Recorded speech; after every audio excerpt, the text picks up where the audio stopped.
Greetings, adventurers, and well-met Master of Dungeons here on the Master of Dungeons Twitch channel, twitch.tv/TheMasterOfDungeons. It is Wednesday evening. It is time for our Tavern Talks at the Shifty Boar, which is a stream where we will go through and preview playtest rules, homebrew rules, different adventures, things along those lines. Pardon me.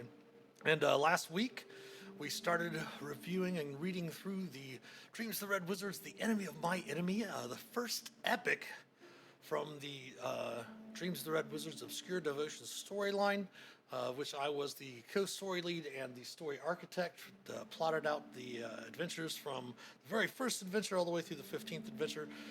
Tomorrow, we're going to finish up going through The Enemy of My Enemy tonight, and then next week, we're going to go through, we're all in this together, but tomorrow, hitting the DM's Guild tomorrow, is the 5th adventure. Now we've done it. That is going to be out tomorrow. Hopefully, I think it might be maybe midnight tonight or noon tomorrow. I'm not sure which. I'm not part of the release team, but that should be coming out tonight or tomorrow morning. Again, this one's already out on the DM's Guild, and we are reviewing The Enemy of My Enemy. Thank you for the alert, this guy. Appreciate it. We did have our first stream today partnered with Lord of the Rings Online with the Lotro stream on their official Twitch channel. We streamed from noon to 2. We had a very, very nice turnout. I was very happy to see a lot of friendly faces, new friends that we've met playing some Lord of the Rings Online in the different streaming community. We do stream that, of course, being that it's D&D adjacent on Thursdays and Friday nights. But it was awesome to see a lot of people there today. We had, I think, on average about 40 viewers today, which was nice for the couple of hours. It is that is a new and returning player stream as well when I do those on Wednesdays. Next week it'll be a little later because they've got a dev casual stroll stream that's going to be talking about the new update that's coming out for that. Tomorrow night we'll be, of course, playing the new anniversary festival. Tomorrow starts their celebration of their 17th year. But tonight we are doing Dreams of the Red Wizards, Enemy of My Enemy read through. As I've mentioned before, I did not read. I plot the storylines. I plot out all of the parts that happen, all the things that happen in each part of the adventure. Then I would send those blurbs and such to my partner, my co-story lead, Cassandra McDonald, who is awesome author and awesome author herself, I should say. And then she would draft a author outline to send off to the author to write the adventure. They would turn that in. She would review it, go through, make any changes, small changes to the with the author that need to be done, and then it would go out to be premiered. I don't read them until they actually hit the Dungeon Masters Guild because I did not want to infringe on the creativity of the authors. So that is why we are going to check them out. They've been out on the DM's Guild for some time now.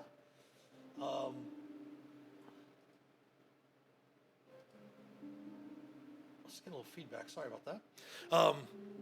So that's what we're checking them out. I actually need to go through and get a document together to link all of these in our chat. Let me see here. We can easily go over here and do this.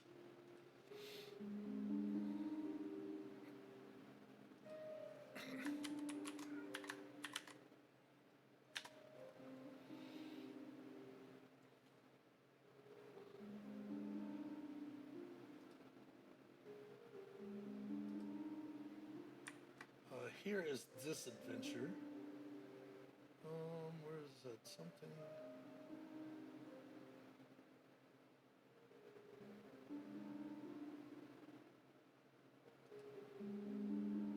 Oops.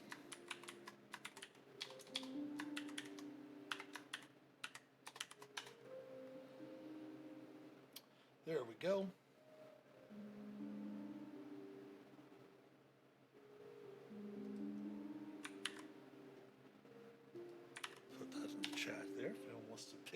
From the DM's Guild.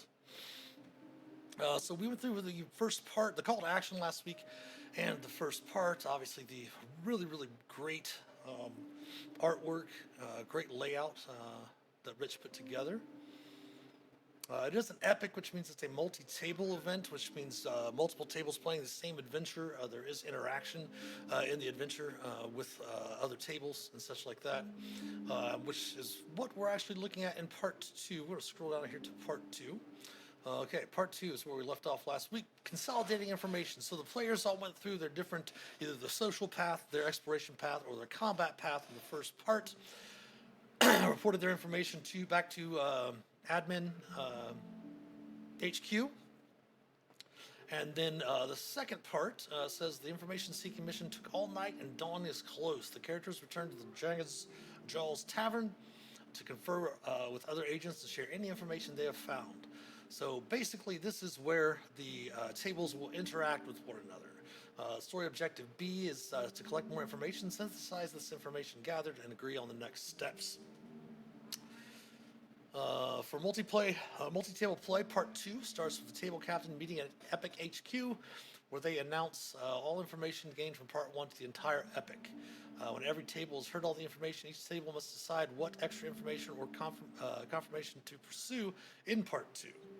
Sharing of information should take at most 15 minutes for single table play. The conference obviously doesn't take place, as the characters are the only table playing it, because we do have with our epics, sorry, my nose is itching a little bit. We do have for all the epics that we're doing for Obscure Devotions, we'll have a single table option, so that the adventure, like as I said before, if you play these adventures start at tier 2, assuming the character's level 5 starting off, if you play all of them to the end, they will achieve 20th level at the end of it.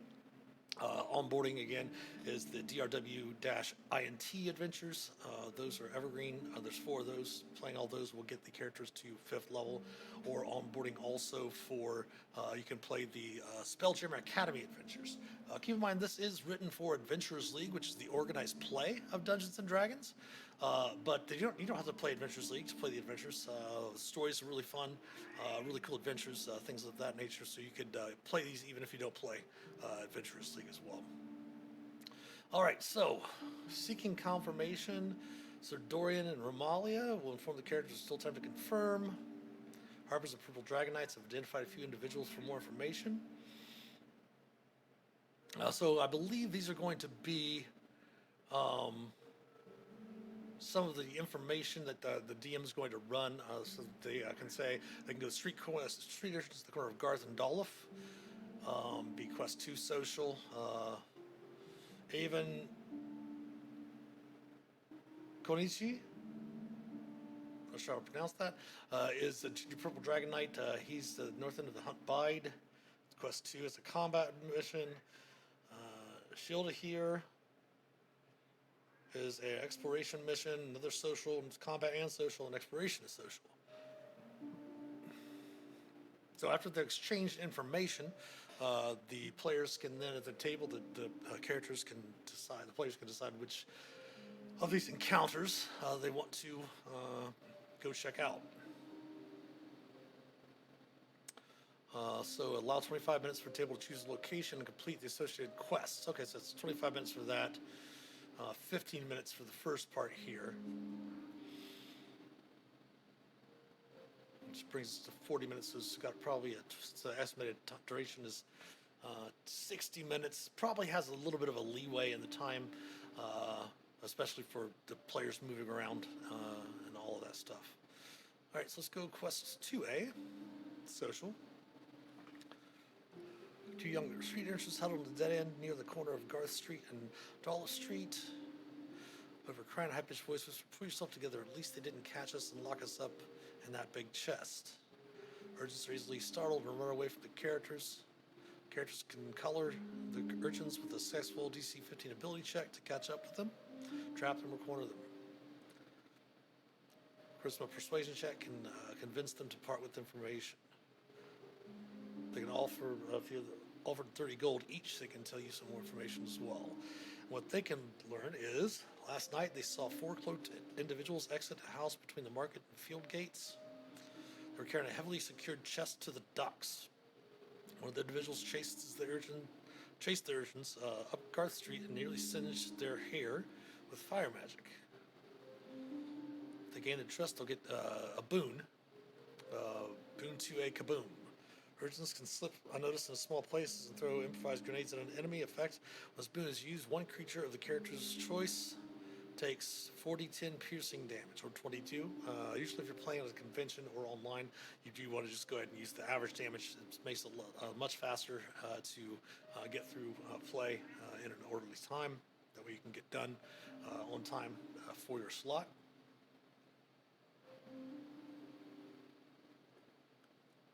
Quest 2B, north end of the Hunt Bide. Characters run to a fight outside the Six Candles Tavern. Veteran martial arts adept are beating up the knight, the junior purple dragon knight. He thanks them, explains he overheard the hooligans arguing about the best way to infiltrate Hunt Silver House and destroy it. He immediately drew his sword and attacks. Avon also tells them that he fears that explosives may be involved.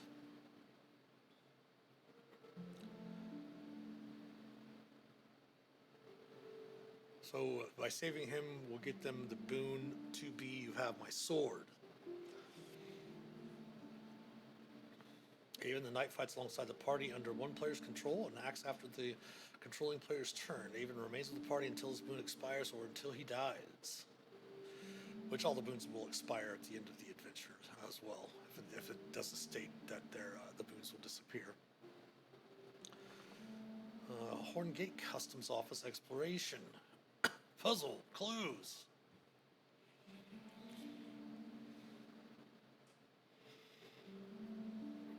Sometimes, now this is really nice. It's just a basic cipher, which is pretty standard, as they noted here with the English alphabet. 1 through 26 basically would be the corresponding A through Z. So they could easily go through and figure out by looking. They can see here 19 is an S. They can see here 9 is an I. You can see here P is 15. Maybe? Oh no, P is 16. Sorry, there we go. All right, 19 is S, and then okay, there we go. So the players could sit down. Shouldn't take too long for them to figure out that cipher, especially with 5 to 6 of them at a table. Cipher text reads 6 kegs poison.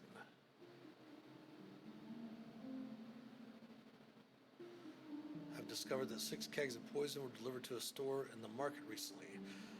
After the characters report the results of their investigation, they receive boon to see the upper hand. When used, the mode of light explodes and each character gains inspiration. Cool.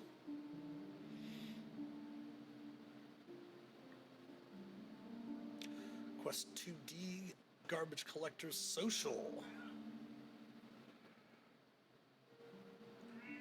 A group of garbage collectors that gather the refuse from the noble estates can be found heading for the east gate, just as they're pulling their cart off Royal Ride onto the promenade.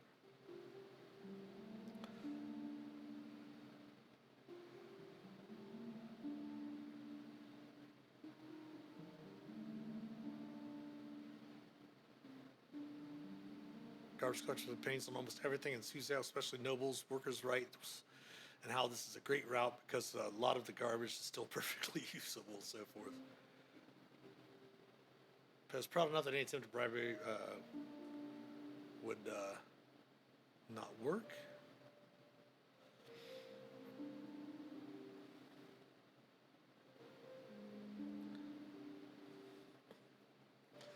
All right, and again, as we mentioned last week, I love it when they have DC 0 because sometimes it's really a lot of DMs have especially if they're new, have an issue with not understanding that they can change what's written in the adventure a little bit. Obviously, don't change the story, don't change the NPCs, especially if you're playing Adventures League. If you're not playing Adventures League, do whatever the hell you want with the adventures, but just have fun as long as everyone's having fun. It's been a quiet morning. Nothing much has gone on. The garbage collectors found lots of good garbage. Collect a whole pad of perfectly reasonable paper from the True Silvers. Ooh. Someone made a total mess of the pickup point at Amarask Mansion. Blood on the street. Good thing we aren't cleaners. Something is happening at Hunt Silver House. The garbage collectors saw most of the guards there leaving in small groups.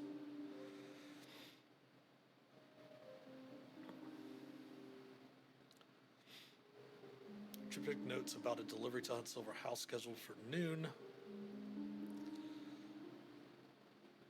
Waste not, want not. Now, for those of you that might not have watched last week's stream, if you have a chance to go back and check it out on VOD, this whole adventure is smoke and mirrors for against the Harpers and the Maelstrom agents, as the Lady Hunt Silver is actually the Zulkir of Illusion in disguise, and she has plotted all of this out to try to smuggle a quasi crystal out of Suzail, which is the little purple crystal on the cover. So all of this is just to send the characters purposefully into different directions to see if they can catch on to what's going on.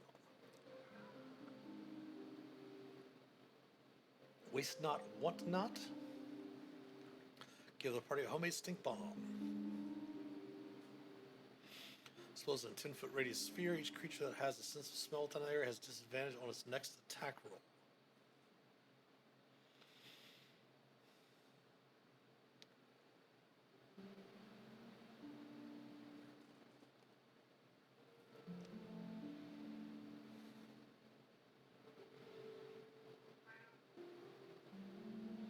Dock Workers Union protest. The dock workers will brawl but use non-lethal force. The characters employ lethal force against these civilians. Dock workers immediately disengage and flee for their lives.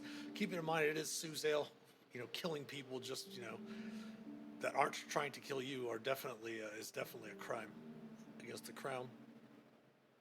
5 thugs without heavy crossbows rush in and try to knock the characters out with non-lethal force. Roll initiative. Characters use an action to make an appropriate DC 15 ability check to try to defuse the situation, clear the misunderstanding. Party accumulates 3 or more successes. The dock workers stand down, realizing the characters aren't their enemies. 4 guards arrive to stop the fighting.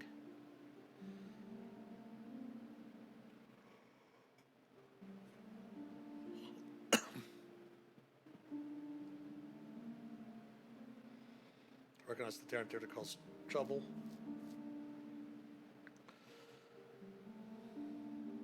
Scrawny clerk peers out the window from the Suzail Port Authority office.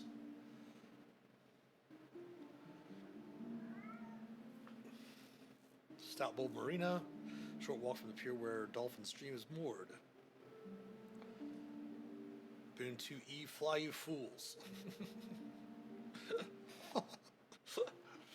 Oh, that's awesome.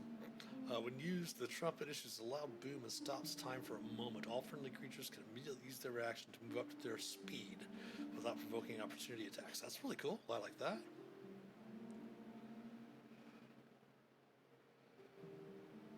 And the Royal Gardens, which is exploration and social. Someone squatting, I believe someone squatting in a small thicket within the Royal Gardens.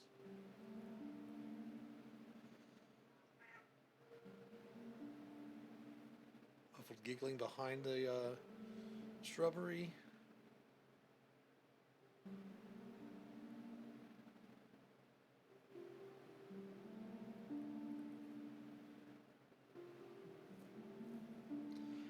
Interacting with the traps causes noise. Right after the character is destroyed, disarm or trigger all 3 traps, someone shrieks.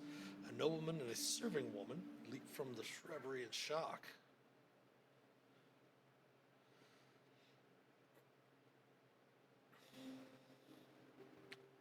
Lord Cedric Crown Silver, Susie, Lady Thistledown's talented chef.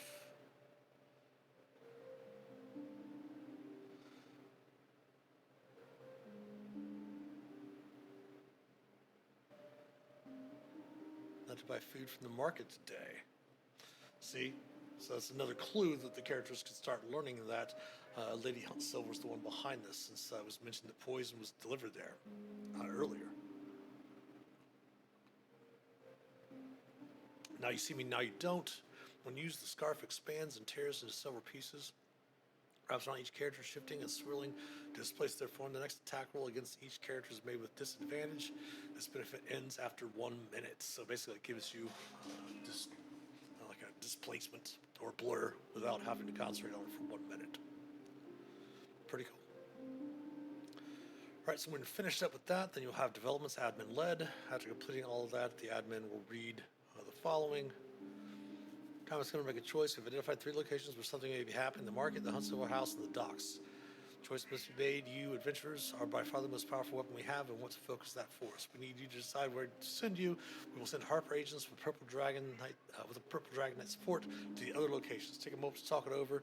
Request a vote on this shortly. 3 locations have been identified and something horrible, suspicious may be going on at any of them. However, to concentrate the adventurer's ability to make a positive impact, the assembled parties can only choose 1 location.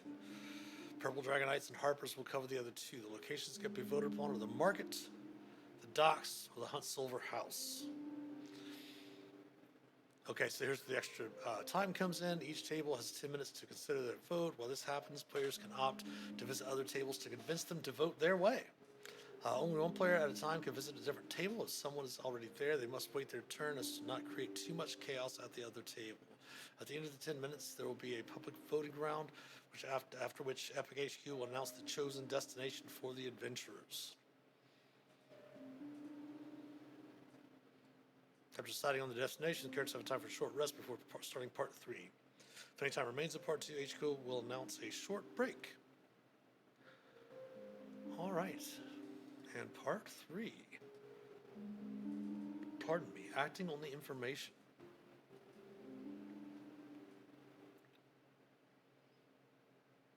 It's almost mid-morning. Characters leave the Dragon's Jaws Tavern for their destination. So depending on what the vote was up here, determines what quests that the characters play in part 3.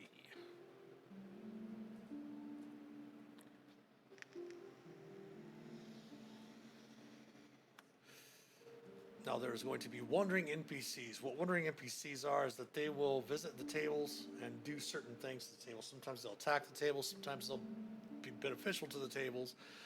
But most of the time they're there to hinder the characters. So during part 3, 2 wandering NPCs, Jandar Mistral and Seadra Oleander, visit tables to try to convince parties to go to one of the other locations.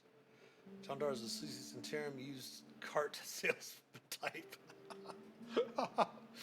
who correctly tries to direct the characters to the docks. Seadra Oleander is a Thayan agent disguised as a plucky Harper bard who tries to keep the characters away from the docks. See, so for example, Jandar, he's the Sleazy Centaurum used cart salesman. Most people aren't going to trust him, even though he is saying, hey, get down to the docks, that's where the stuff's happening. If either one NPC is taking too much time and detracting from player enjoyment, or if the table is adamant on remaining at a particular location despite the NPC's cajoling, clearly communicate this to the wandering NPCs. The code phrase, look, that Purple Dragon Knight is waving you over. The wandering NPC will then leave the table. The DM plays the wandering NPCs at a single table event. If at least 20 minutes remain in this part, the party can freely switch to a different location at any time. The table captain must inform Epic HQ of this decision. Epic HQ will inform them whether they are the first table to make the switch. If possible, have the maps for the other encounters at the ready, and you may want to have the players retain their initiatives instead of rolling again. If the characters finish an encounter and there isn't time left to switch to a different location, wait until Epic HQ announces the end of this part. Excellent. So the victory condition for Quest 3A at the market is either defeat the masked figures or disable all the kegs. So these are the kegs, the 6 kegs of poison that was discovered in part 2. The party arrives are switching locations. Several incapacitated Purple Dragon Knights are lying on the ground, coughing their lungs out. Adjust the encounter in the box text to reflect the poison clouds are already floating over the market.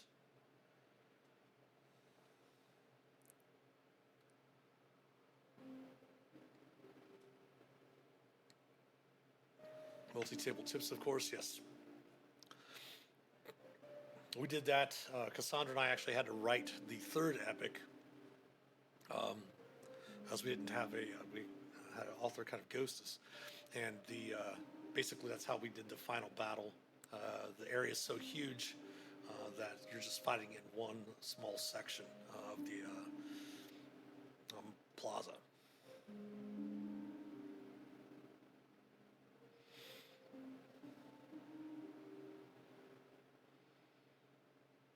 Someone's been warning at the Tuesday market.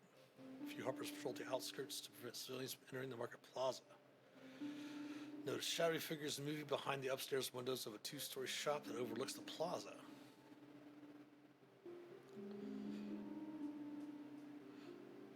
Closes Purple Dragon Knight begins to cough. Harper gasps and points to his shop across the plaza before they fall unconscious. Gas seeps from its open door and window, billowing into a stinking yellow cloud that enshrouds the market. Masked silhouettes briefly emerge, each standing next to a big keg before the gas obscures them.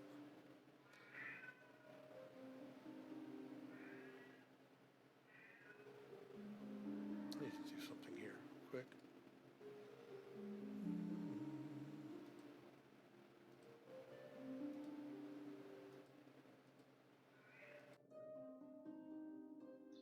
There we go. Put that noise suppression on our microphone. Keep forgetting to do that. There's less of a chance of you hearing my cat mewing for food, even though she's completely fed. She just wants my attention and doesn't want me streaming. Up to market features, see map 6. Sun shines brightly. No cloud cover, no wind. Poison gas kegs. 6 poison gas kegs are scattered around the area. Each blends in with the boxes and crates, but is easily detected once its gas cloud is released.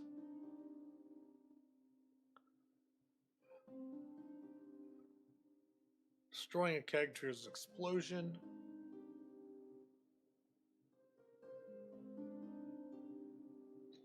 Gas cloud. Each gas cloud forms a 20-foot radius sphere around its source. That lingers until it is dispersed or combat ends. As they mentioned in the features, the area features, there is no wind to disperse these, so the characters have to use magic or inventive ways to get rid of it. That's really cool. 2 black vipers, 2 conjurer wizards who have lightning bolt prepared instead of unseen servants, and master thieves guard the kegs. They all wear sealed masks over their mouths and noses.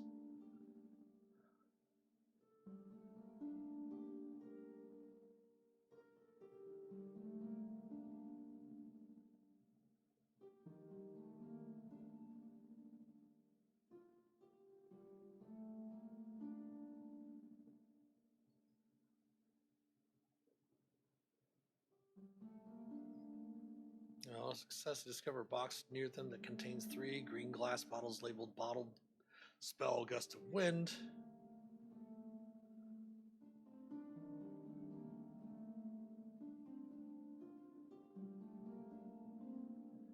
Based on information gathered earlier, the party is aware that the hostile humanoids here are Zentarum, and that Zentarum and Suzail are divided.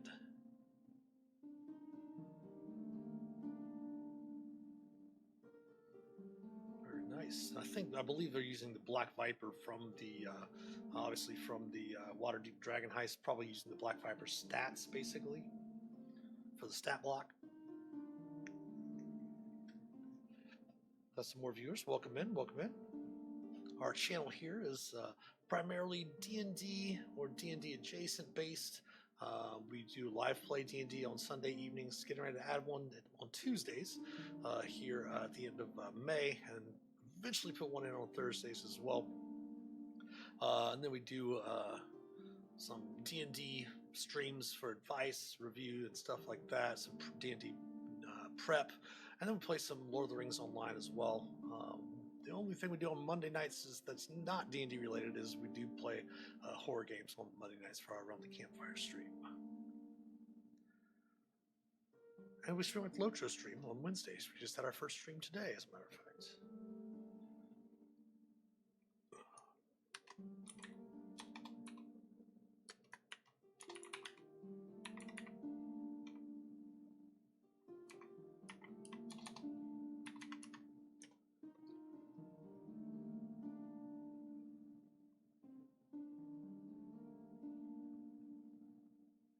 my Streamlabs not turned on again?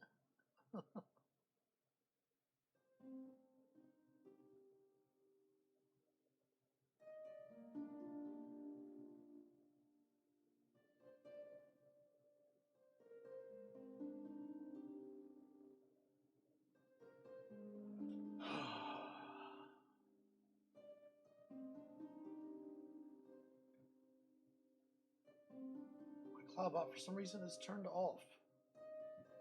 Yet again. Let's try that one more time.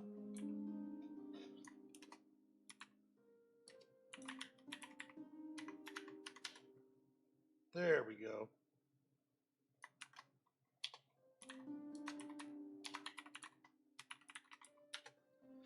There we are. Excellent. All right, so they have the social, exploration, and combat, playing the pillars, adjusting our scene depending on the strength of your party.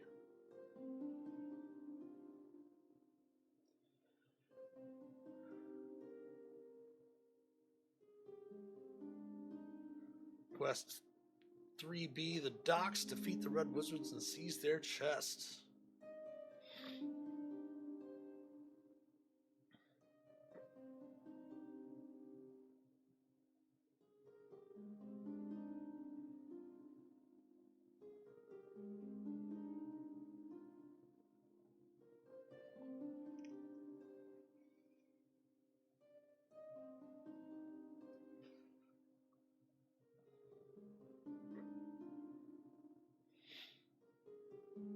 Stout Bull Marina.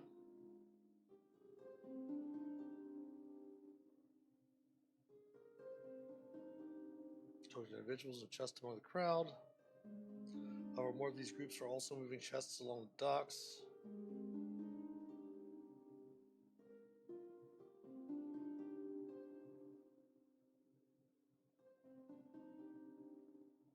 Two Red Wizards, Diviner Wizard and Transmuter Wizard, walk towards the ship. A chest, see the chest atop. Tensor's floating disc trails 20 feet behind them. Two Thayan Knights, Black Guards, flank the chest, guarding it. All are close to boarding a ship. Start of the third round, a mage leaves the ship and joins the fight.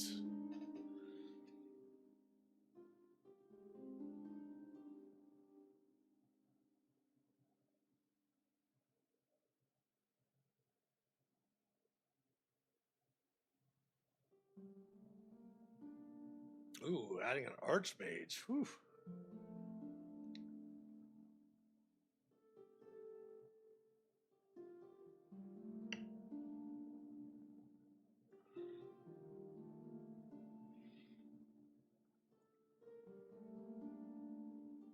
Chest can't be harmed. It's made of magically enhanced adamantine alloy protected by several glyphs and traps. Can only be unlocked and opened by casting a wish spell.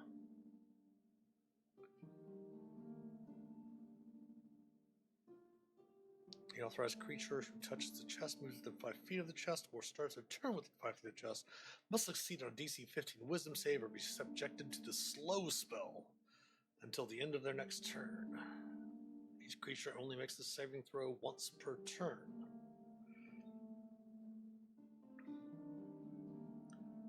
It electrocutes unauthorized creatures who touch or attempt to disarm it. Nice.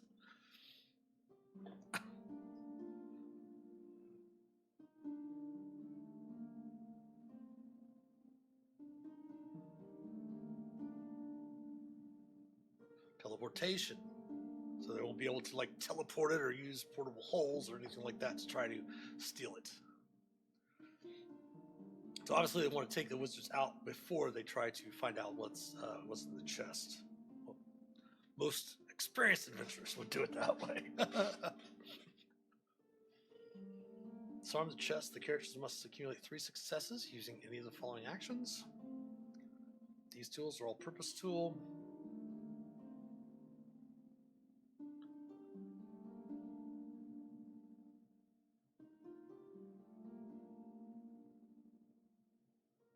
Clown on the Sewer TTV, thank you very much for the follow. Very much appreciated.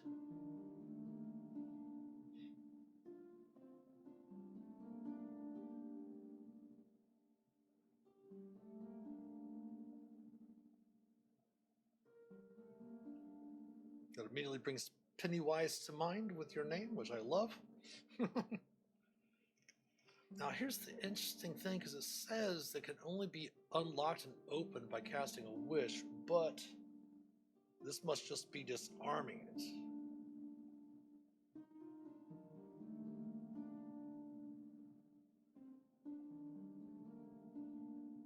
Even attempts to disarm the chest to electrocute them.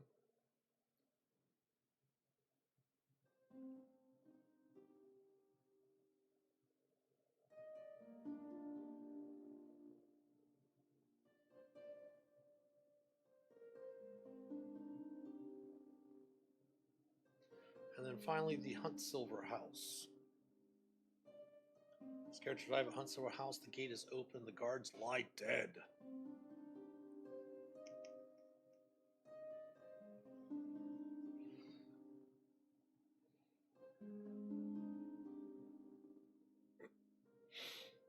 Barricaded from the outside with piles of wood, dried plants, and several barrels. More of these piles are stacked against the walls of the house. Creature information assassination team steps from the generous cover, provided by a jungle-like garden, and engages the characters. Obviously, a huge estate with several wings. Map 8.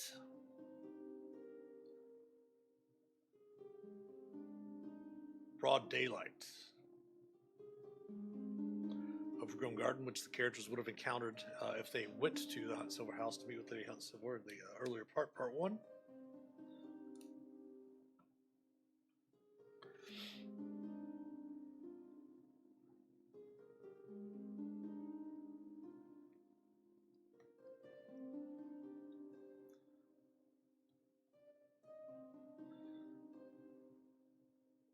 Smell of smoke permeates the air, mixing with the iron scent of fresh blood. At the end of each round, assign 10 fire damage to the Hunt Silver House for each barricade and pile that is on fire. Once Hunt Silver House has been assigned 100 fire damage, so 10 rounds. Well, depending on how many barricades are lit. Describe how the house catches fire.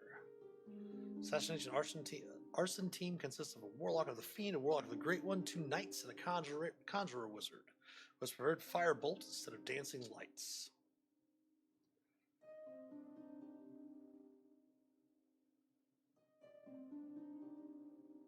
Summons a fire elemental. Set fire to the barricades. Adjusting the scene. Form HQ with their table succeeded or failed in their quest. 20 minutes remain, they can switch to a different location. Wrap up the end of the chaos. All right. Conclusion. This is about 10 minutes to finish up the play here. Timer's out. Report your results to Epic HQ, which will process the results and announce the conclusion. Majority outcomes of the 3 quests in Part 3 combined for the final result.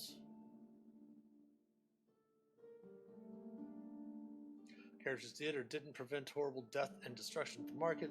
The character stopped or didn't stop the quasi crystal from leaving Susail. The character saved or didn't save Hunt Silver House, possibly Lady Thistledown, from destruction and death.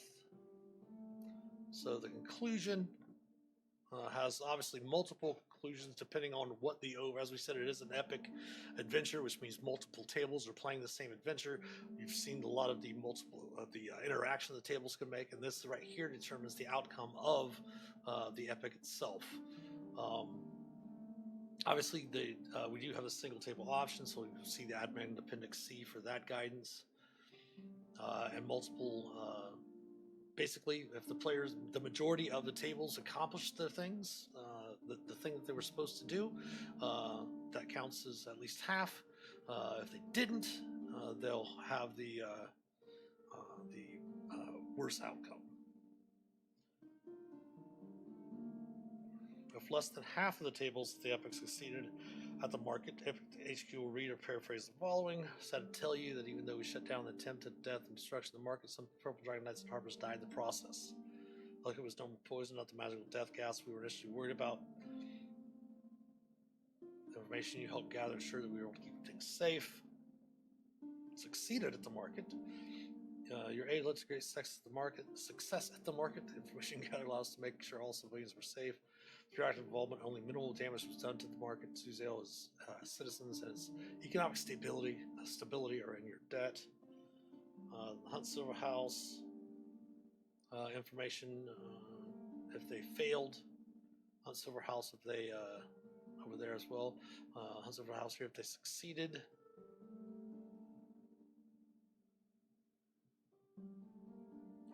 Here's if they failed at the docks. And then here's if they succeeded at the docks.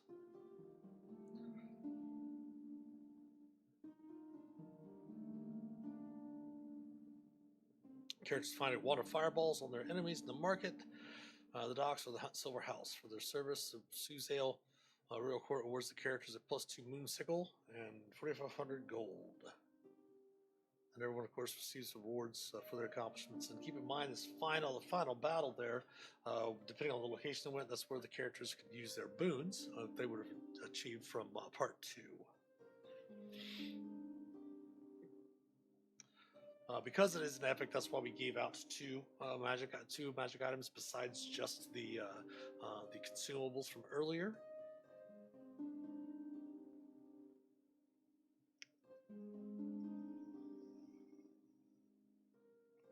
So they got these 4 consumables, and then they got the 2 permanent magic items as well.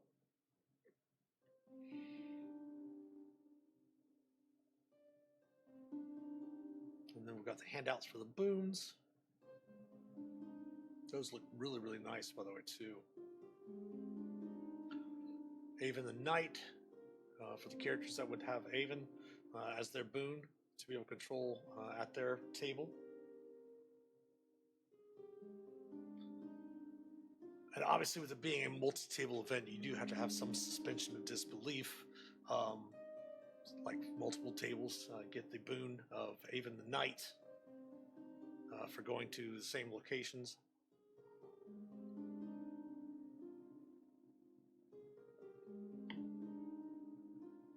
A description for all of the magic items there. The free-floating Psi Crystal. You were unable to prevent the Qualith Psi Crystal from leaving Suzail. It's now a ship bound for Thay. There's no telling what the Red Wizards will do with it. And you retrieve the Qualith Psi Crystal from the Suzail docks before it can be sent to Thay. And we do have in, I believe, our second epic, the Burning of Aglarond, we do have a way for the characters that do receive this story award to get rid of this story award.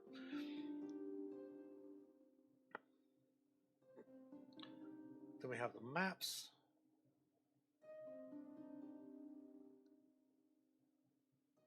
I believe these were all made with Dungeon Draft, I believe.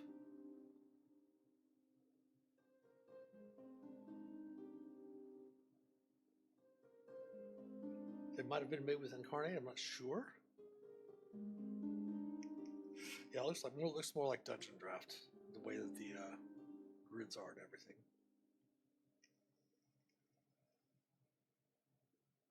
The Doomsday Cult from Part 1.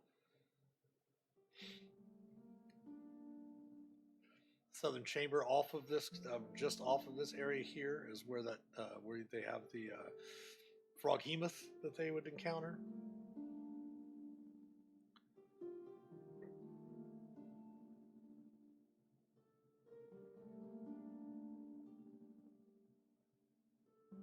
On Silver House Fire.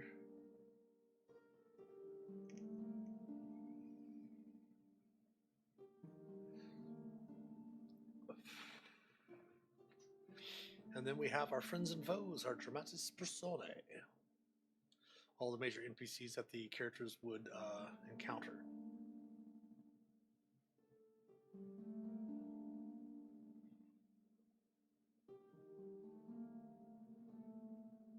Then, of course, we have all of the stat blocks.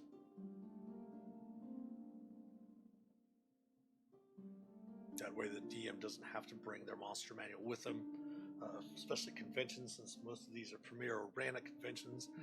If the DM runs them at their local game store as well, even running at home, they don't have to pull out their monster manual or their Mordecai versus Monsters of the Multiverse, because all of the stat blocks would be in the adventure.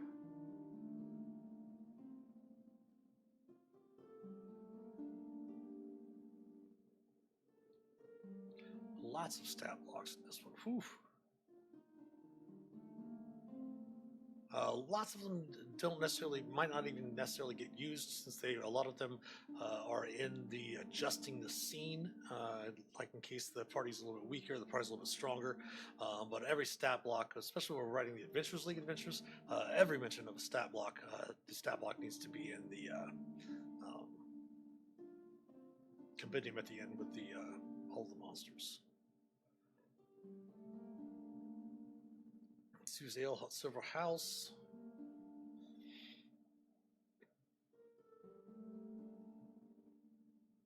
Of course, the code key for the cipher.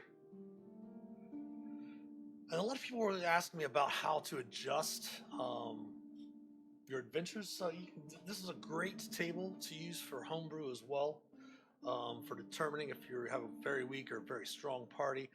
Basically, you take the number, have everybody, you just add up the number of levels that the characters have. Like if you've got 6 players at the table, and 3 of them are 6th level and 3 are 5th level, it's 15 and 18. So you have levels of 33, and you divide it by 6. That would be an AP that would be a little bit around 5.5, basically. So what you would do is, if the AP of the adventure, like for example, this adventure's AP is written, let's scroll back up here, this is page 60. This adventure here is written for APL 8, so average party levels, what the APL means. So that would be an 8. So if all the characters were 5th level, obviously that would be a weak party. Or average if they've got 6 players, would be basically an average party, since they're lower level than what the adventure is designed for. The adventure is designed for 5 characters of 8th level.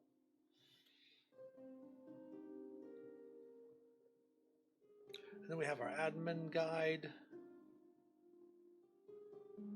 and the wrap up, and then the wandering NPCs guide to help the admin with that during part 3. And then the Appendix C, guidance for single table play.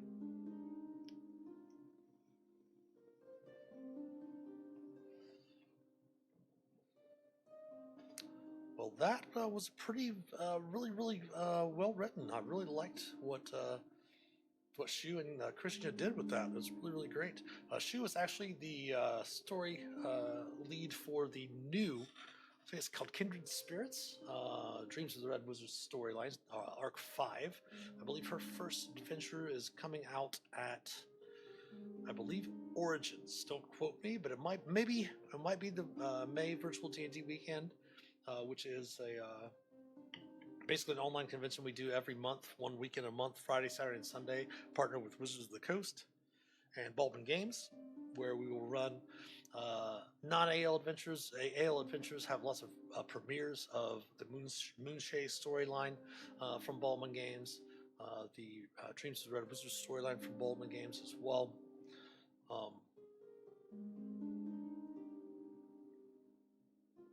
So I'm not sure exactly when her storyline is premiering. As I mentioned tomorrow, we're going to be having the brand new adventure, ODO 5. Now we've done it, coming out. We probably might have a little bit of time tonight, because we're going to probably stream for another hour. We could probably start going through. We're all in this together, and see if we can't get that done. That way next week we could actually start working on Now We've Done It. But it is fairly close to the top of the hour. I'm going to have an ad break here in about 6 minutes or so. Let me go ahead and I'm going to go through over here and grab all of these adventure codes for the first adventures, the first 3 adventures as well. So let me find those. DM's Guild.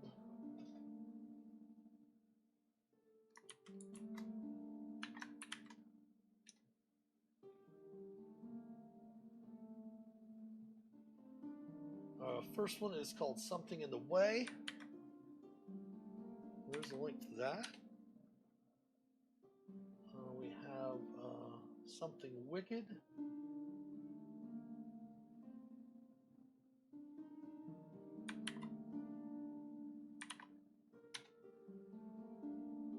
And then Something on the Move.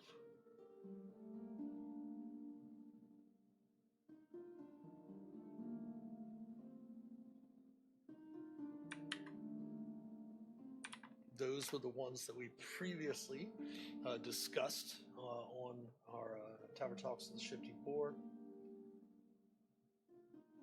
The Shifty Boar actually does appear in the second adventure, kind of like a Star Wars-esque cantina, as it were.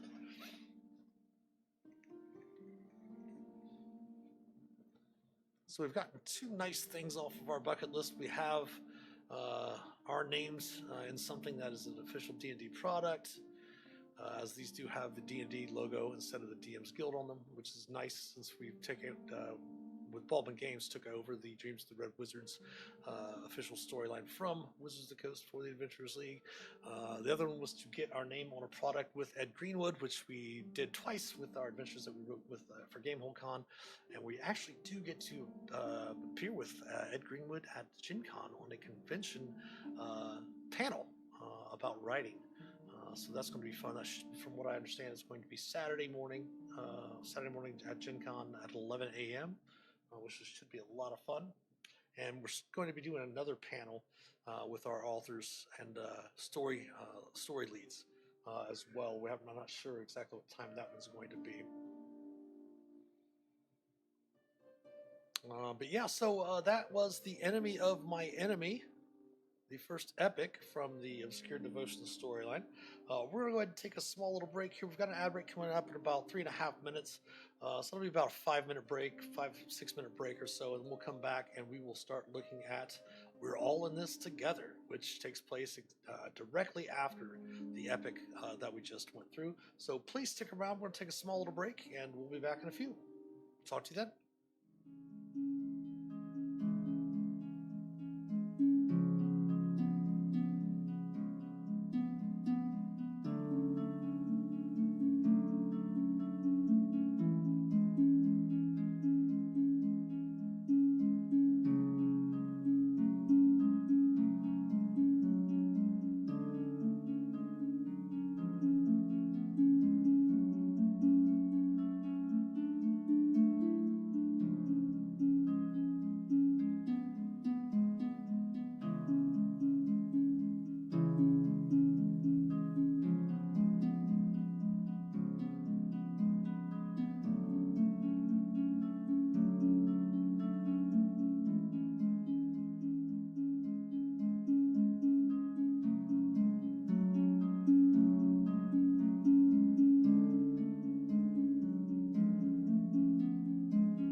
All right, we are back on this side of the ad break.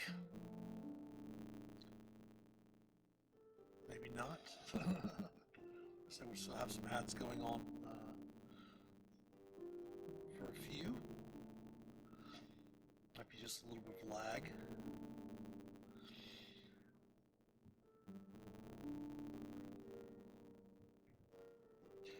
All right, so the dreams of the Red Wizard's obscure devotions were all in this together.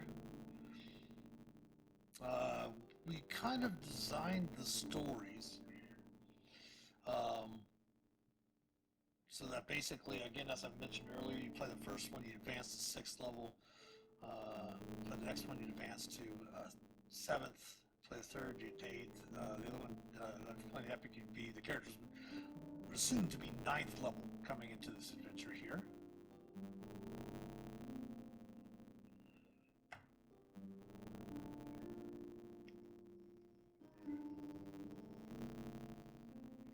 And Scott Gelman was the author for this one.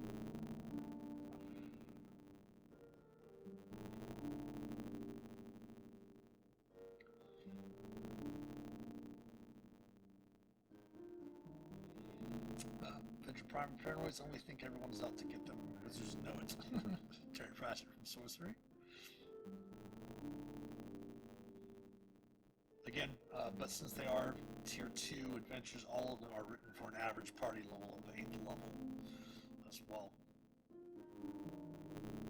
We have to the Red Wizards plot to steal the coveted qualified crystal from Suziel during the BMG DRWEP OD1 DRWEP enemy. Harpers are on the back foot.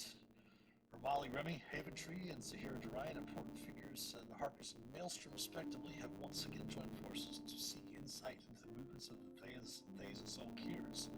Fortunately, Remy and Zahira have a potential new ally, Scorn Everhate, as an interim agent with inside information vital to the fighting the Red Wizards. Scorn earned the character's trust in 03 something wicked. Actually, that should have been something on the move. Again, this probably was adjusted because we always get the proofs right before the final edit.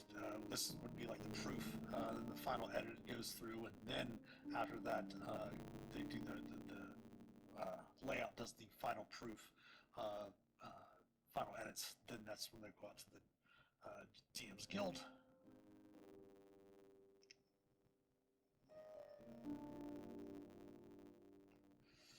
Something wicked would be 02.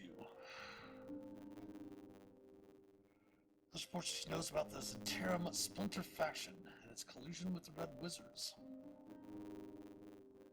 Again, this was designed to make it seem as if this faction split, which we'll discover as we go through the story, continue on through the story.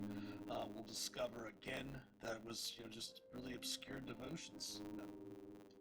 Trying to kind of leave the players in a situation of, okay, the story's unfolding, we're experiencing this all, we think we know who these people are working for, and then we find out that they're actually something else working for something else. We kind of wanted to weave a political and mystery, political dealings and mystery at the same time is what we kind of wanted to do, especially since this is really the first story arc of the Red Wizards, Dreams of the Red Wizards, that was written without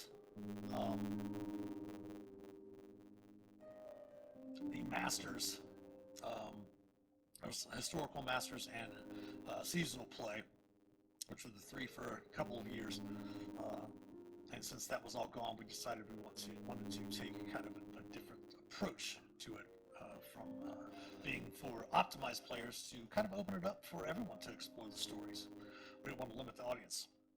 And again, these are written for Adventurers League. You do not have to play Adventurers League to run them. They're just like any other adventure. If you want to pick them up, I did put the links on the DM's Guild to the first 4 adventures and the first epic. You play 1, 2, and 3, then you play the epic, and then you play this one here, 4. As we mentioned, number 5 is coming out tomorrow, April 18th. That is obviously Spawn of Caius. And then we're going to have recaps.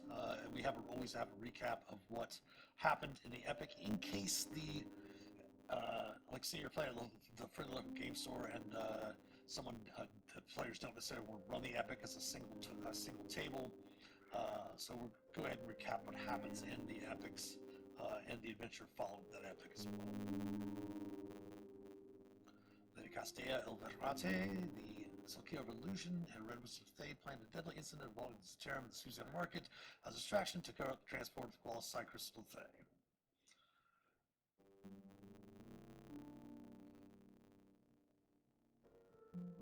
And then, of course, we just finished going through that adventure, so we can get straight into this one. Overview, we're all this together.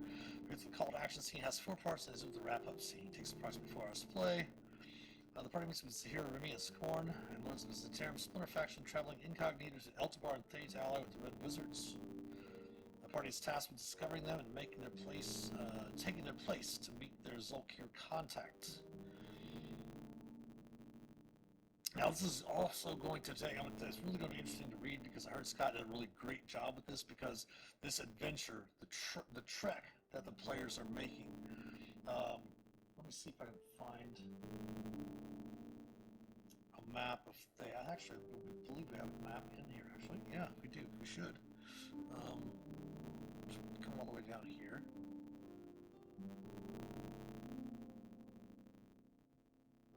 Do we not have a map of Thay in here now?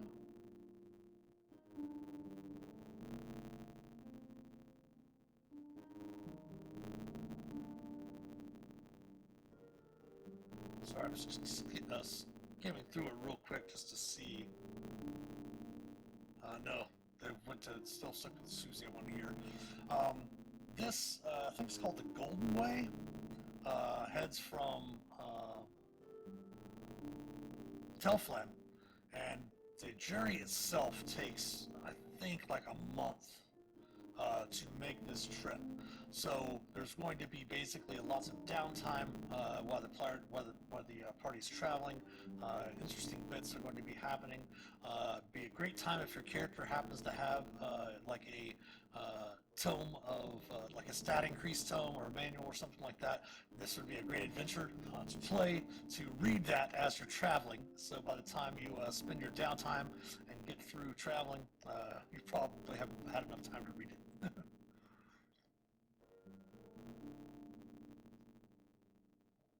So the characters must secure passage on Marth, miscellaneous merchant caravan, and remain undercover.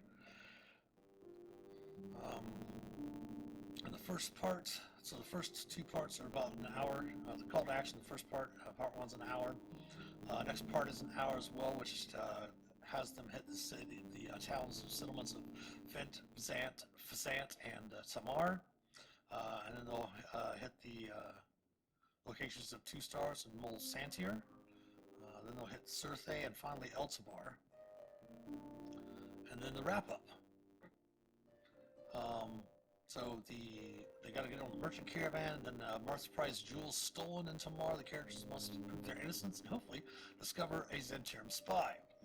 In Two Stars, the game of cards goes lethally wrong. A traveler on the caravan is killed. The party can tell it is the work of a trained Zentirum spy. The party must solve the murder and find the culprit. The remains of the Zentirum spy, the wiliest and cruelest of them, remaining Zentirum spy, the wiliest and cruelest of them, frames the characters and turns a ship full of hardened sailors against them. The party must fight through the dangerous situation, bring down the spy, and interrogate them. This is sort of objective D. And then rumors of my demise, 10-minute wrap-up. Characters meet up the Splinter Zentarum's contact. They discover she is Demeter Uthros, a double agent who works for Sastam's rival Darlin Ma. Having impressed her with their hunt for the Zentirum spies, the characters have gained a powerful ally.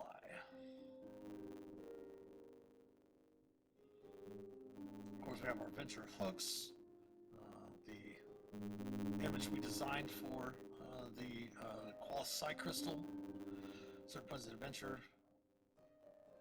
You may see the story award glyph. And of course, the adventure hooks are hooks that you can use as the DM to, get the characters into the story. Obviously, if you're running a game running the adventure as a homebrew game, you're already going to have your characters involved, such like that. And these are more along the lines for if you're running for a convention, or say you're running your local game store where you have different players come in every week to play different games. This is just ideas. Suggestions for you to help the players have a reason to be involved in the adventure. It's always important to, as a player, and I always talk to new players about this. Even experienced players have problems with this. Is to, if you're sitting down to play a D&D adventure, buy into the adventure. It's really, really difficult because you may say, okay, well, why is this happening in the adventure, or why am I, what's the purpose of this happening in the adventure, or trying to question the logic or anything like that, or whatever. That's you as the person. Your character, very rarely, if your character's an adventurer, are they going to be saying, well, that's not logical, that doesn't seem that way, that they shouldn't be that way, because a lot of times when players are doing that, they're thinking it from a modern, our real world situations instead of it being a fantasy story. So I always tell the players to make sure that you invest yourself into buying into the adventure, and have fun with it. Don't try to sit back and when players pick at things, it does take away from the enjoyment of everyone else at the table as well. And if you just buy into the adventure, you end up having a lot more fun, making friends along the way with the other players at the table. I don't know how many people I've met at live conventions that I still have contact with via Discord and such, that we've stayed in touch. Some of them even ask for me. I ran a group through what's called a D&D XP track, which means that you play with the same group of players, like at Gen Con. We'll play 4 adventures together with the same group of players for the XP track, and we'll play all 4 adventures back to back. And what ends up happening is it's a really, really cool experience for the players. One second, my headset just turned off.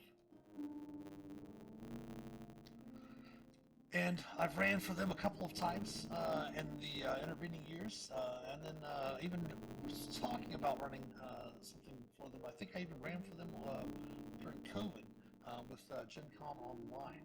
And I do regularly have a couple of the players come back to play in the virtual D&D weekends as well, which is pretty nice. So I think I solved the issue with my headset keeping turning off.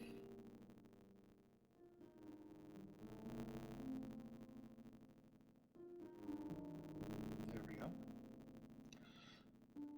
Oh yeah, just make sure to buy into the adventures. Use these adventure hooks and really get yourself ready to play the adventure.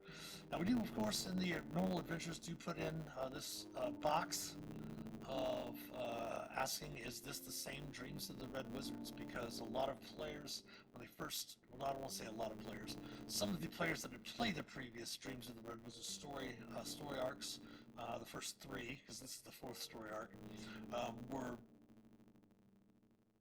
a bit vocal about these adventures being more geared, not as geared to specifically just combat, because we added a lot more social and exploration into the story through the storyline. So this kind of explains that, and lets the DMs know, hey, if the options for the 3 pillars, play combat, exploration, social, players looking for previous DRWEP experience off the combat encounter, and of course, feel free to use the very strong suggestions in the adjusting the scene sections to make the combats more difficult for the players to have a similar experience.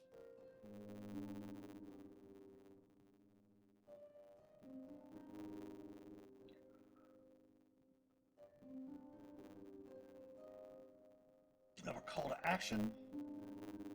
Here's plot with remedies you hear in Scorn. Tavern's Tellings, a prominent newspaper press in Suzail.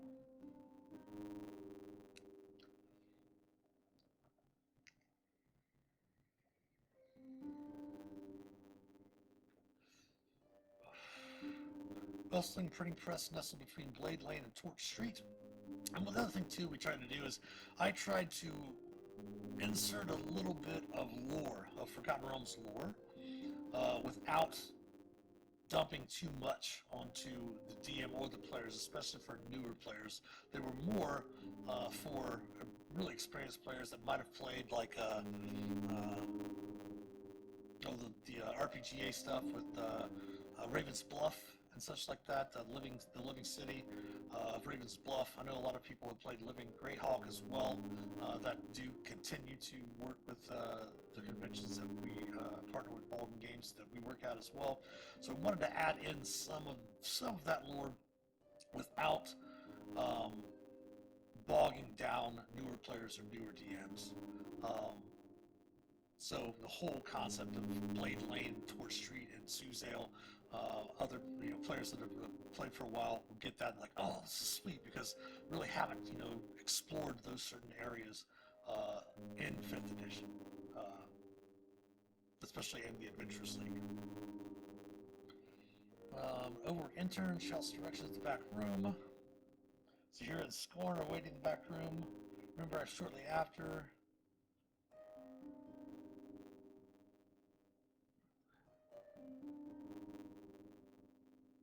Her explains the meeting was called so Scorn could impart what she knows. The Remy's uncomfortable with his Terran presence, Zintarim, sorry I keep pronouncing that wrong, Zintarim presence, even a friendly one, in the wake of the Red Wizard's plot to steal quality crystals from Suzail during my enemy, any information is a valuable edge. The Terran faction is divided. Greater part of this faction was Scorn's part of is loyal to the Pyrgos, who has ruled the Terran for over a century. Splinter Group, however, seeks to ally with the Red Wizards, a union that could be disastrous for Faerun. Again, this is actually I don't want to give spoilers away or anything like that, but obviously spoilers were reading through these adventures. This information was that Scorn is relaying here. She believes to be true, but it's not. She is not lying, but she does not realize that what she is suggesting is not the actual truth of the matter. Her intel suggests that spies plan to head up to Thay, present their offer in alliance with Zulkir of Illusion, name and likeness unknown, who is leading the Council of Zulkirs in Zastam and Darlin Maul's absence. At the conclusion of the previous story arc, Terminal Ambitions, there was a massive battle in DRWEP, which was called the Death of Zastam. And what happened to Zastam and Darlin Maul, who is the Zulkir of Enchantment, who is lawful neutral and is completely against Zastam. What happened to them is unknown. It's assumed that Zastam has been killed, and Darlin Maul is assumed to have been killed as well in the situation, in the battle at the end in Zorvatron. It says the spies are expected to infiltrate the caravan of Marth Mitzvah, a Thayan merchant, on his way to Eltibar, one of Thaya's largest cities and the capital.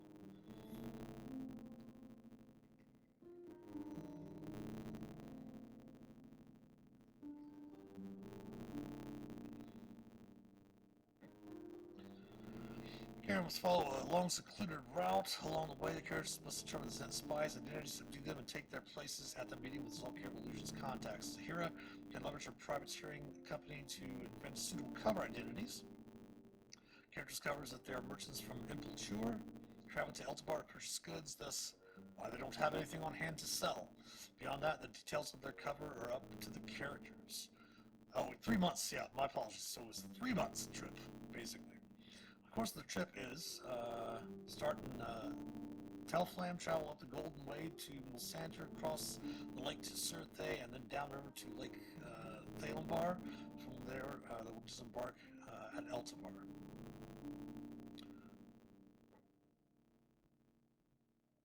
Obviously, they will give our characters opportunity to back out, as this journey will take longer than 3 months. Scorn impresses how it's critical that they don't blow the cover or the cover of the spies that they're investigating. Words gets out that the Santarum spies were found on Mitzvah's caravan.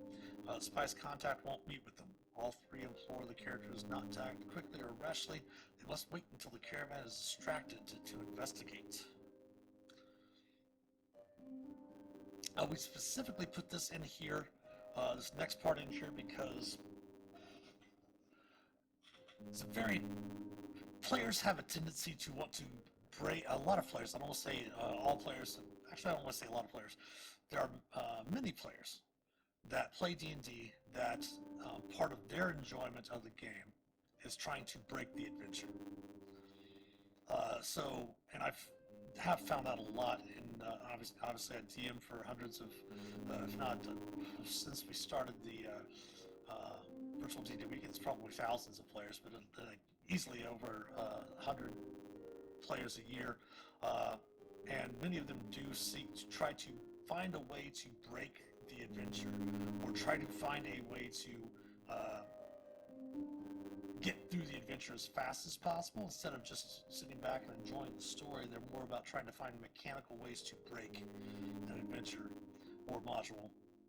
So we put certain things, sometimes we'll put things in there, not really to hinder those players. We want everyone to play the game how they want to play the game, but at the same time, remember that you're playing a game with other people. Players do tend a lot, and the DM even sometimes will tend to, like the DM will tend to think of themselves as like some sort of authority figure or position of power, when they're really just another player, just like the other players at the table. They just have more responsibilities.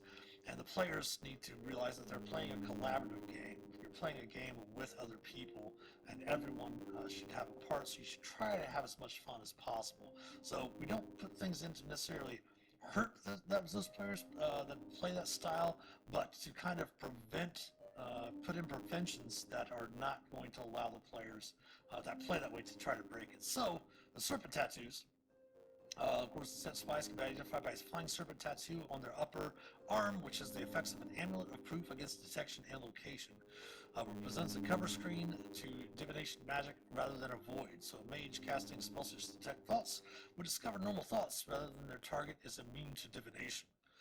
These tattoos can be used to verify the spy's identity. Scourge missions that searching for secrets and tampered documents or employing typical detective work may be wiser, as any effort to reveal the spy's upper arms may alert the other spies that something is amiss. So we did that so that you can't use like the detection things to determine, hey, so you could resurface thoughts, but you wouldn't be able to actually kind of delve in deeper, as the amulet of proof of protection against location, detection on location would kind of stop that.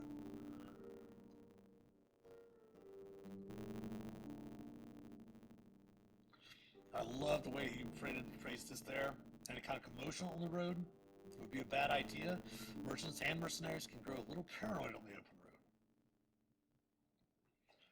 It may be safer to investigate interim suspects when the caravan reaches one of the several towns along the journey and the travelers take the night off. Potion of greater healing. 1,500 gold, both to cover the cost and the upfront compensation.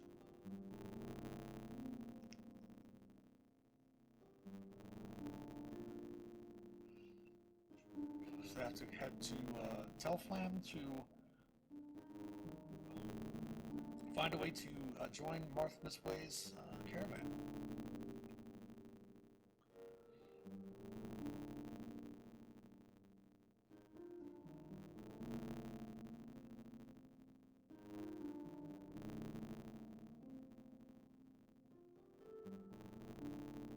Marked by a marked. Characters are taken to Telflam play a merchant vessel.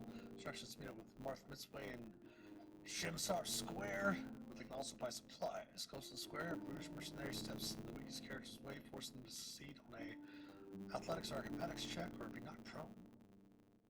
Hercule Dirk.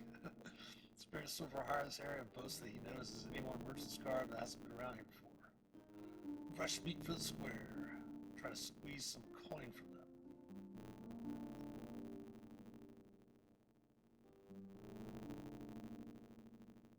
Plots his vengeance. Ooh.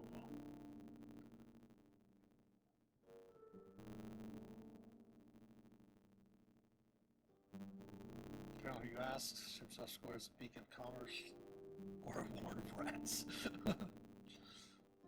Skies are free of awnings, so the temples of Mask and Joaquin are visible from most places in the square. Fanatory graffiti depicts the merchant prince, council, and compromising positions with red wizards and shadowy robed men. It supplies that, of course, can purchase things from the player's handbook. Ooh, I love that. I love that artwork. That's amazing. Obviously, we've seen some of the artwork has been in other Wizards of the Coast D&D publications as well.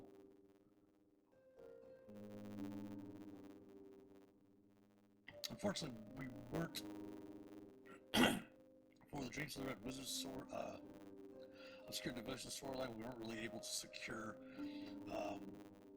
artwork commissions specifically for them, as that would be a bit more expensive.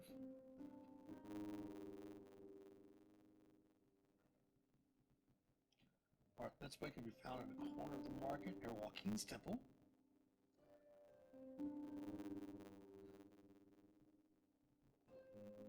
Keeping 20 gold pieces per party member to help pay his cost.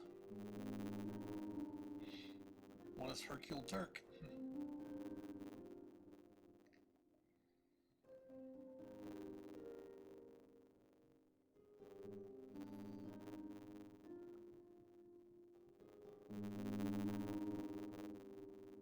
Liabilities, new liabilities on board, okay. Rest of the caravan.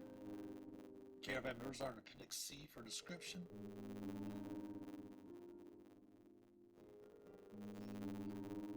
Goodfellow, Muxa, and Ropes. 4 merchants joined the caravan. The Bombamox, a Dragonborn psychic. Kashif Clark, an alchemist. A wheelchair, a glamorous spice trader who introduced herself as Zahala Ruin.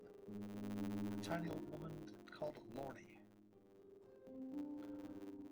Scholar Samoth, Horsemaster Vazatol, and Marth's sniveling new attendant intern Otis Branding Mount.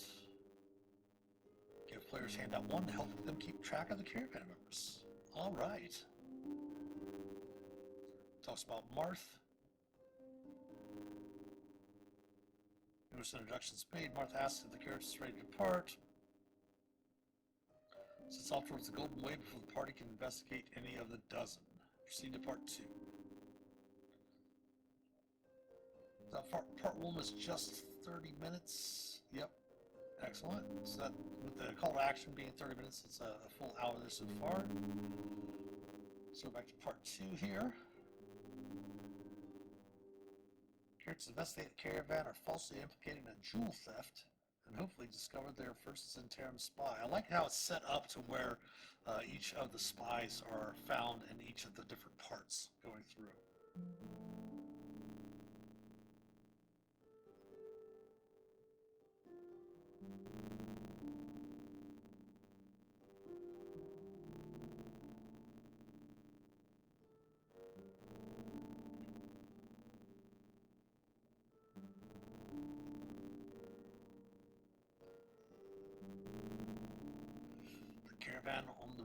Caravan on the road to Elzabar.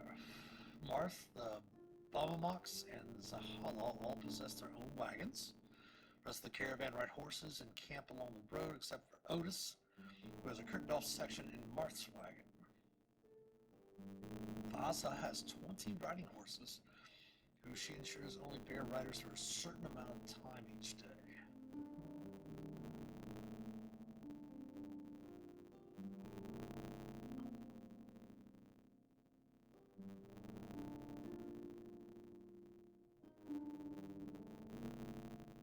Characters have disadvantage dexterity stealth checks to make made to sneak aboard a moving wagon, as the wagons do move at walking speed.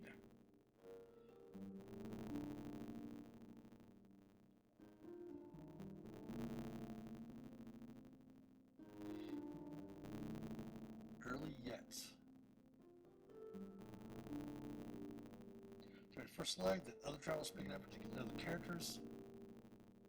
If the party doesn't approach them first, Martha and Otis are the first to do so. Mercenaries are always present for a conversation with the characters and members of the caravan. If the characters ask too many questions, the mercenary excuses himself and goes to talk to Herc. Haha, nice.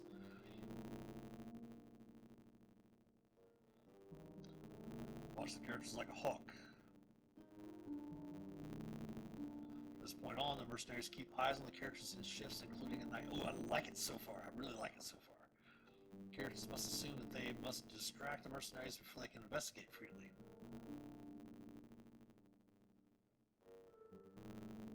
Typically go off and party when the wagons reach Tamar. Okay. Eavesdropping. The characters pay attention to conversations along the way to Tamar. Marth feels bad for Lorne. When they reach Fent, he kicks Otis out so she can sleep in his bed. This seems to frighten Otis, who protests that Lorne might steal something. Between Fent and Sant, Zahala finds an unlikely client in ropes, but Muxa always examines the premium spices ropes buys afterward and chides her for purchasing unnecessary extravagances. The characters don't know it. This is a way of sending coded messages between Zahala and Muxa. Musa. The caravan stops at Sant.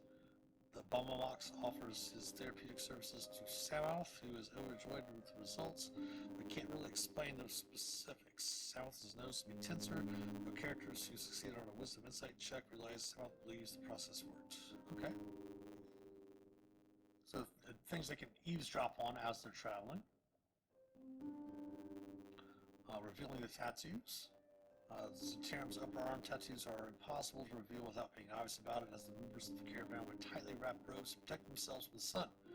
Nights are cold enough that they sleep wrapped up too. Characters must succeed on DC 25 dexterity sleight of hand check and spend 5 minutes of slowly unwrapping to check a sleeping traveler's arms without waking them. And I think we've only put 3 of the Zentarim spies on there.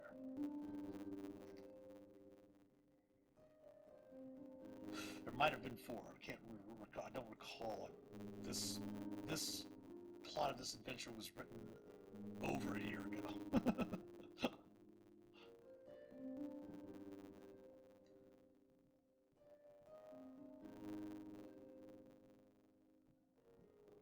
The characters evade the Berserker's eyes. They can. So it's the wagons. So you got Marth's wagon.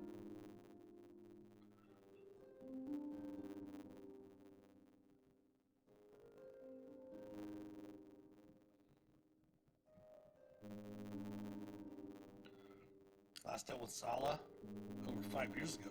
She dropped off the face of Toril. Lotus's room. Bombslay's quarters on the mattress. Sleeps cast modified memory on them to manufacture a psychic and psychedelic therapeutic experience in a nicely decorated back room. He also makes sure his customers pay twice. So he's a charlatan that uses modified memory to mess with people.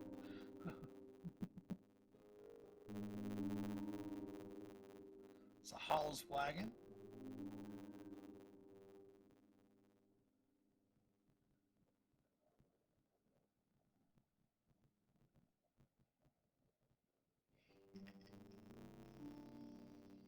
So basically, you probably want to spend like 20 minutes talking about the trek to Tamar. You don't really want to spend too much time allowing them to get some information for that as well.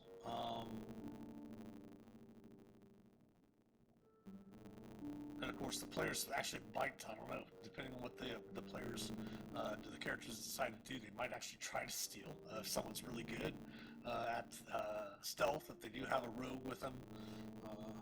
One of my favorite rogues to play in D&D is always just the thief subclass, because it just has that feel of playing a thief in basic and expert D&D back in the box sets back in the day, before we discovered advanced Dungeons and Dragons.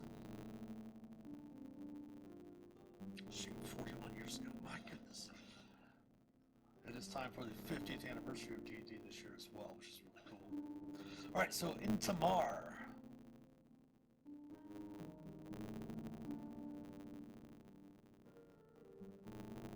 Oh, the Bomix wagon. Oh, there was more underneath that setup there. Okay, we didn't see that. I thought it was a whole thing there.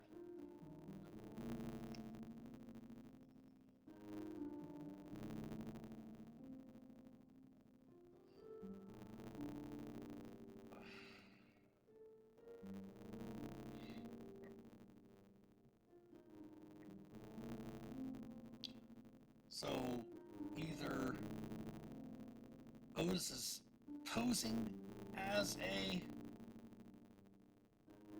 I actually don't even know the identities of the spies myself. I did not put them in the plot. I wanted the author to be able to, use their creativity. So either he's posing as a Order of the Gauntlet member, or he actually is an Order of the Gauntlet member. Secret. I don't know. We'll find out.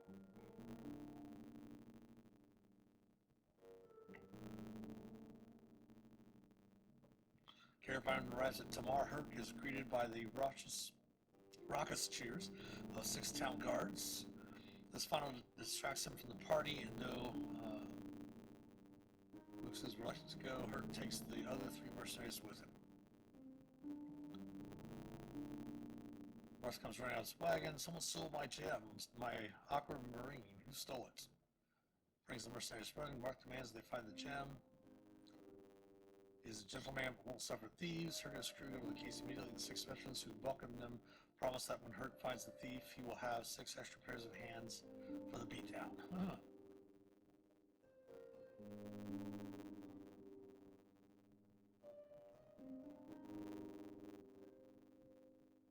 Without proof to the contrary, Herc will likely blame the characters on principle, just because he's of the encounter that the characters had with Herc Dirk at the beginning.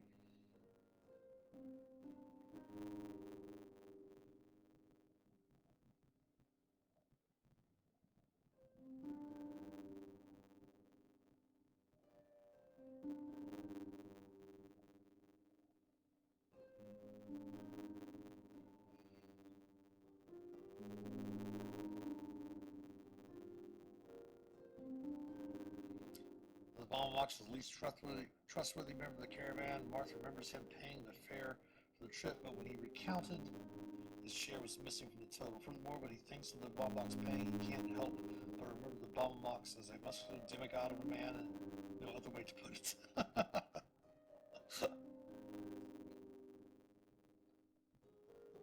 So Hall's sudden reappearance has him suspicious. He quit the merchant life 5 years ago and reappeared just days before the caravan left with a full stock, claiming she had spent the time meditating, focusing, cultivating her future. Martha's remembered when Zahala swindled him out of a contract a decade ago.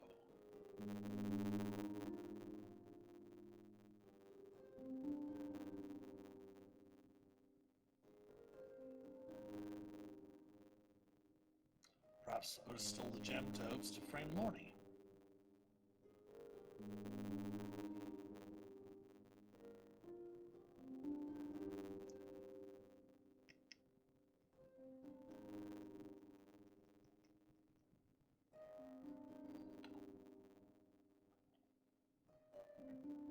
So if the characters actually do steal it, they could find a way to get one, kind of make a fake one to give back. Herb going back down to bribe with 100 gold. He demands an apology if his initial run with the characters was unpleasant.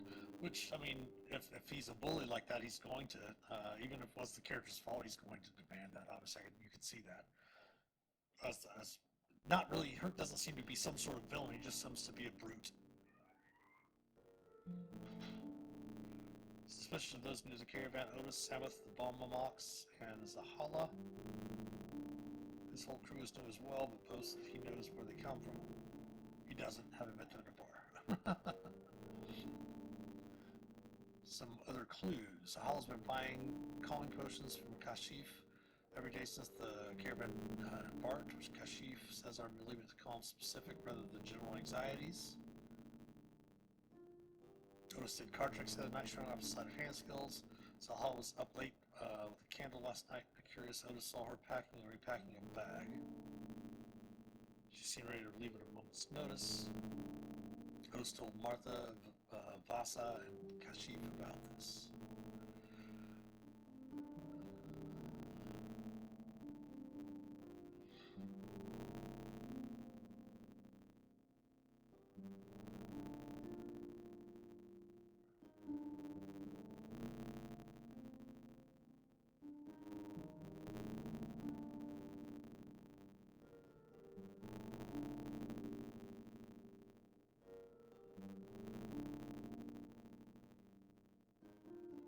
So you can talk with Otis, Lorne, or Marth.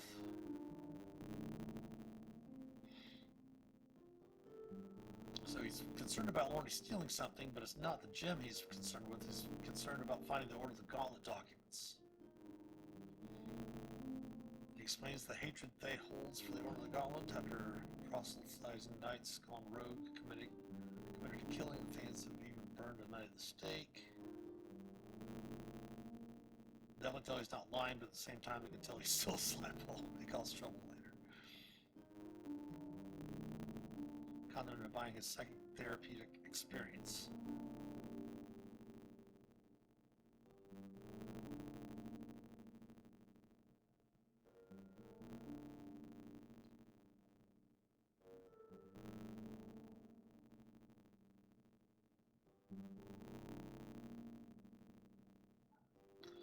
Balmox could have done it because I saw him using his psychic powers to master fire, earth, water, and air at the time.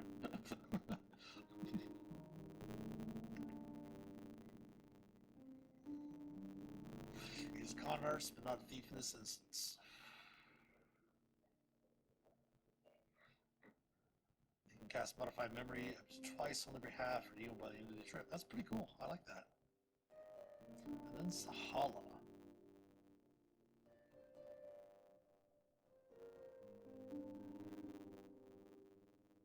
Universal ritual to purge the negativity of theft from the caravan. Move them all in purified moods and treats Zahala as trying to remove her Centauran spy tattoo, an act which alerts the Centauran to her location. She's already crushed the aqua marine, a healing stone, and mixed it with a rub on her arm. She winces during conversation and the rub burns the tattoo under her sleeve. She stoles Jewel for this purpose. She plans to flee the caravan with as many of her wares as she can.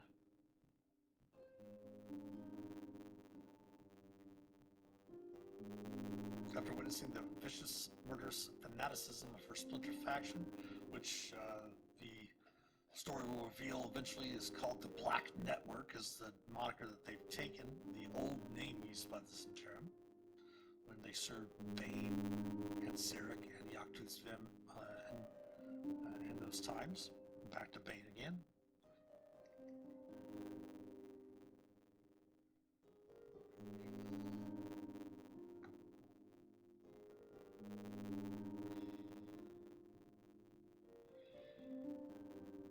So they can get her devotee sensor. Regardless, which is good.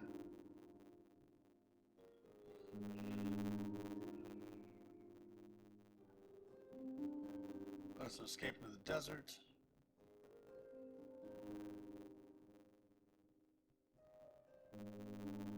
Can reveal the poison before it does kill her.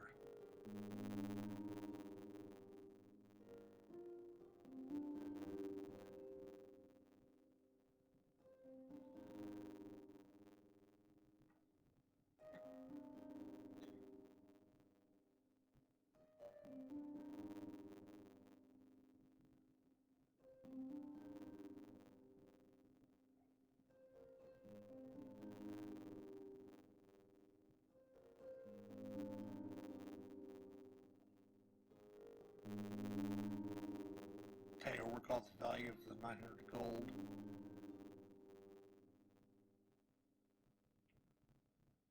If they can't, in debt to a merchant story award.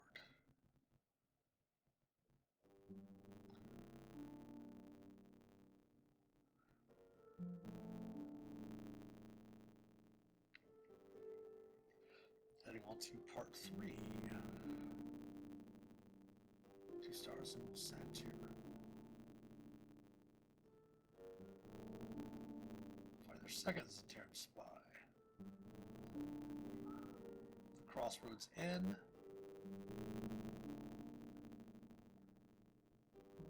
I really love that the authors have did a lot of awesome research for the different areas that their adventures take place in, which is great.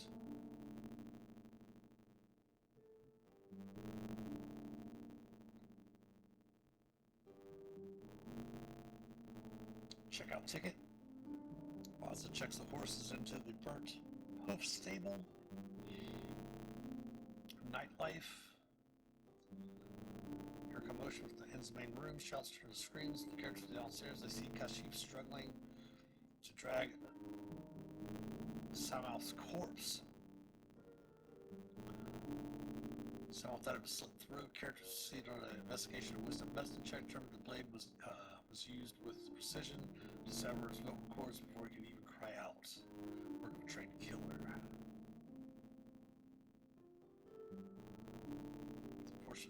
Fortune first round, Goodfellow and Herc.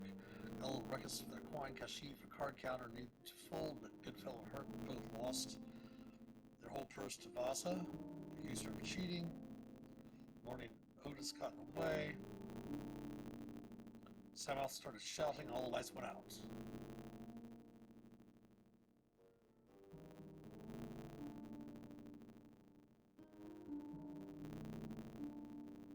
Hoping for Lucy to save him.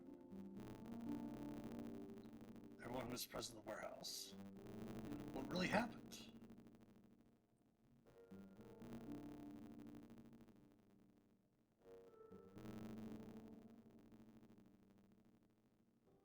So the mystery is a complex ruse designed by Otis, who has laid out clues to implicate Musa in the hopes of climbing the Zentirum ranks. So Otis is another of the spies. So, you know, the first spy was Zahala, and then Otis obviously was posing as the Lord of the Gauntlet.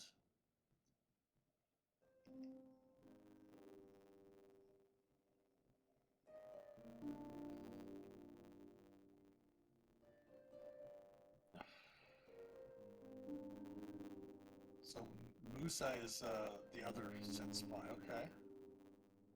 Spell darkness. To obscure the area and implicate her.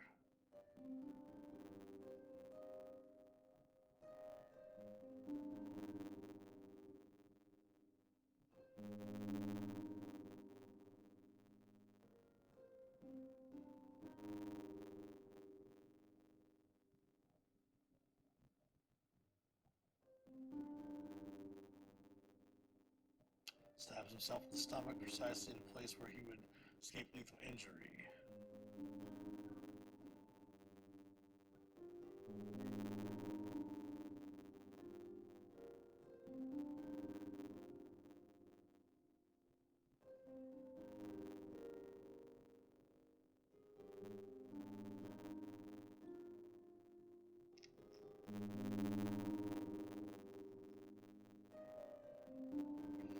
Making for the burning hoof, okay.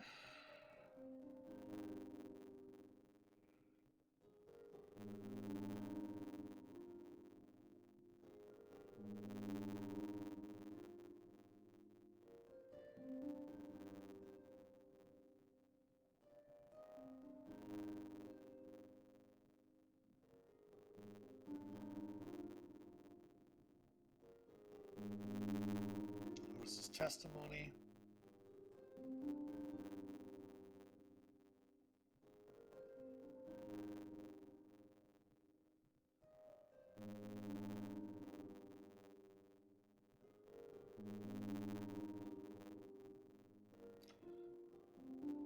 Heading to the burnt hoof, of course, so they go to investigate the scene of the warehouse where the gang was taking place.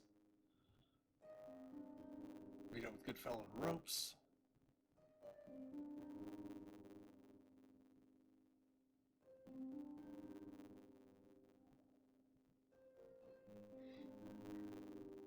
Before Lorne tugged on Moose's sleeve. Over a manhole down in the Boar district, she was carrying a body with her.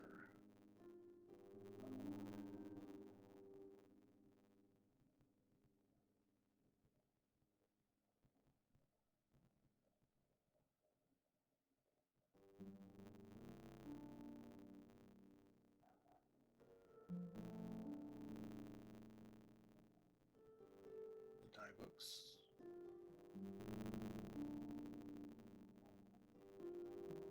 Frightened Lorna.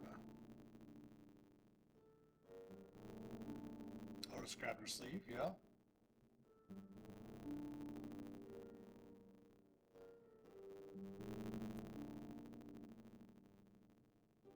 So Musa is the other,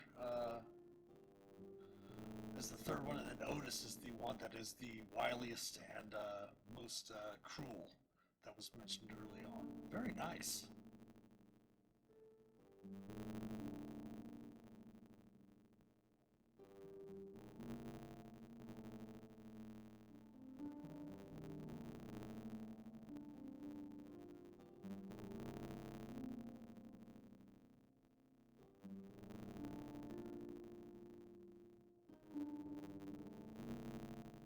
The journey will continue by boat. And finally to part 4. Well, it's very close to the top of the hour, so we're going to stop before we continue on to part 4. We will go ahead and look over part 4, the rest of the adventure, as well as the adventure that is going to be released tomorrow. Definitely go check that out. Pick up a copy if you can. Now we've done it. DRWEP 5 is going to be released. I think they said it might be midnight tonight when it goes up. Or it might be also noon tomorrow. I can't remember the exact time. But we will definitely check the rest of 04. We're all in it. We're all in it together. We're all in this together next week on our Tavern Talks of the Shifty Boar, and we'll look through Now We've Done It as well. Of course, we do have streams tomorrow and Friday at 8 p.m. Eastern. We do have our dungeon delving streams, and then we'll be back. We're going to air episode 18 and play our live game this past Sunday, but we didn't have an issue with our OBS, which we did get fixed. So we will have this Sunday at 7 p.m. On April 21st. We'll have our 7 p.m. Eastern. We'll have episode 18 of Vandelver and Below the Shattered Obelisk. Of course, all those that stopped by today, thank you so much. Of course, thanks to all our supporters, especially our patrons from Patreon. If you'd like to help support the channel, please consider becoming a patron or subbing here on Twitch, twitch.tv/themasterofdungeons. We love Prime subs as well. The link to our Patreon page, as well as our YouTube channel, and all of our social media accounts can be found in the About Us section below here on Twitch. If you would subscribe to us on YouTube, it is free. Like and comment on the videos. Follow us on Facebook, Instagram, Twitter. Give us some likes, retweets, all of that good stuff. Every sub, like, and share helps us immensely. You can also support us by clicking on the About Us section below or clicking the link in chat and join the Master of Dungeons community Discord server, where you can help shape an accepting, caring, inclusive D&D community. The merch store is also open. You can find that link in the About Us section, also in chat as well. Anything you purchase from the merch store will definitely help support the channel. But thanks for watching. Thanks to those of you that also watched the Lotro stream debut this morning. It was a great crowd. We had a lot of fun. Looking forward to that next week as well. Tomorrow night, like I said, we'll be playing Lord of the Rings Online for our dungeon delving streams at 8 p.m. Eastern. And we'll be checking out the 17th anniversary festival, 17th anniversary for Lord of the Rings Online. But thanks for watching. Have a great rest of your evening. Have a wonderful day tomorrow. And as always, take care and happy adventuring.